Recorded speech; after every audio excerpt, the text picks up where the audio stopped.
To add OANDA to MetaTrader 4, the first step is to ensure you have a live or demo account set up with OANDA. If you have not done this yet, visit the OANDA website to create an account. Once your account is active, download the MetaTrader 4 platform if you have not done so already. After you have your MetaTrader 4 installed, open the application. On the toolbar at the top, click on the File menu and select Open an Account.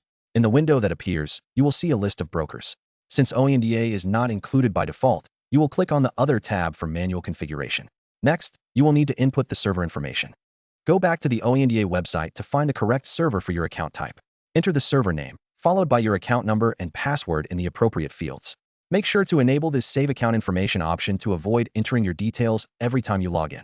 Once you have filled in your information, click Next and then Finish. You should now see your OANDA account listed in the Navigator panel of MetaTrader 4. You can now access your account, execute trades, and begin your trading activities. Remember to familiarize yourself with the platform features to maximize your trading experience.